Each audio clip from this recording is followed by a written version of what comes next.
রমাদান কারিমে আমরা কি কি নফল ইবাদত করতে পারি? অত্যন্ত ধন্যবাদ আমাদের সম্মানিত শ্রদ্ধাভাজনকে এবং উপস্থিত শ্রোতা যারা আছেন সকলকে আন্তরিক কৃতজ্ঞতা জ্ঞাপন করছে। রমাদানুল কারীম এমন একটি মাস যে মাসে আল্লাহ তাআলা আমাদের উপরে রোজাকে ফরজ করেছেন। রোজাকে কেন ফরজ করেছেন এই বিষয়টি আল্লাহ তাআলা সূরাতুল বাকারার 183 নম্বর আয়াতের মধ্যে বলেছেন, ইয়া আইয়ুহাল্লাযীনা আমানু কুতিবা আলাইকুমুস সিয়াম কামা কুতিবা আলাল্লাযীনা মিন ক্বাবলিকুম লাআল্লাকুম তাত্তাকুন। হে বিশ্বাসীগণ, তোমাদের উপরে রোজাকে ফরজ করা হয়েছে যেভাবে তোমাদের পূর্ববর্তীদের উপরে রোজাকে ফরজ করা হয়েছিল, যেন তোমরা তাকওয়া অবলম্বন করতে পারো। তাকওয়া কিভাবে আমরা অবলম্বন করতে পারবো, মুত্তাকি কিভাবে হতে পারবো, এই বিষয়টি হাদিসে কুদসির মধ্যে বিস্তারিত উল্লেখ করা হয়েছে। প্রথমত আপনি হাদিসে কুদসি যেটি উল্লেখ করেছেন এটা আমি উল্লেখ করতে চাই।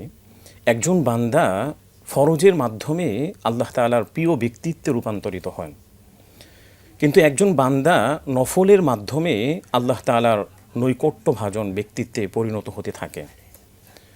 হাদিসে কুদসির মধ্যে উল্লেখ করা হয়েছে, একজন বান্দা যখন নফল আমল করতে থাকে তখন আমি তার প্রিয় হয়ে যাই, আমি তার শ্রবণ শক্তি দিয়ে শুনতে থাকি এবং তার দৃষ্টিশক্তি হয়ে যায় যা দ্বারা আমি দেখতে থাকি। সুতরাং রমাদানের মধ্যে নফল ইবাদতের গুরুত্বটা অন্যান্য সময়ের চেয়ে আরও বেশি, যেহেতু রমাদানের মধ্যে একটা আমল করলে আল্লাহ তাআলার বিশেষ রহমতে আমাদেরকে সওয়াব দান করেন।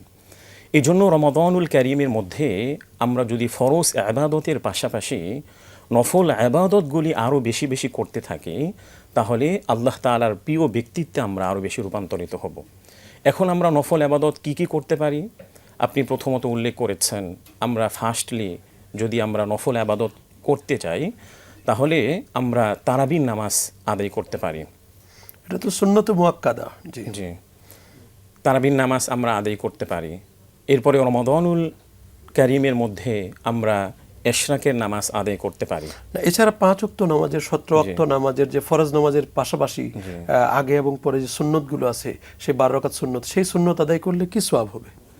এ ব্যাপারে রাসূলুল্লাহ সাল্লাল্লাহু আলাইহি ওয়াসাল্লাম বলেছেন, যে ব্যক্তি প্রতিদিন 12 রাকাত সুন্নত আদায় করবে আল্লাহ রাব্বুল আলামিন তাকে জান্নাত দান করবেন। এছাড়া আমরা রমাদানুল কারীমের মধ্যে যে নফলগুলি আদায় করতে পারি এর মধ্য থেকে ইশরাকের নামাজ আমরা আদায় করতে পারি। কি লাভ তাতে? এ ব্যাপারে প্রিয় নবীজি সাল্লাল্লাহু আলাইহি ওয়াসাল্লামের অন্যতম একটা স্পষ্ট হাদিস আছে। প্রিয় নবীজি সাল্লাল্লাহু আলাইহি ওয়াসাল্লাম বলেছেন, মান সাল্লাল গাদাতা ফি জামাআতিন সুম্মা ক্বাআদা ইয়াযকুরুল্লাহ হাত্তা তাতলুআ আশ-শামস সুম্মা সাল্লা রাকাআতাইন কানাত লাহু কাআজরি হাজ্জাতিন ওয়া উমরাতিন তাম্মাতিন। প্রিয় নবীজি সাল্লাল্লাহু আলাইহি ওয়াসাল্লাম বলেছেন, যে ব্যক্তি ফজরের নামাজ জামাতের সাথে আদায় করবে, এরপর কিছুক্ষণ বসে থাকবে, এরপর যখন সূর্যোদয় হবে, এরপর যখন 2 রাকাত সালাত আদায় করবে, আল্লাহ রাব্বুল আলামিনের বিশেষ অনুগ্রহে তাকে একটি হজ এবং একটি উমরার পরিপূর্ণ সওয়াব দান করবেন। সূর্য ওঠার পর, মানে সূর্য ওঠার 23 মিনিট পরে বা কেউ 15 মিনিট পরে।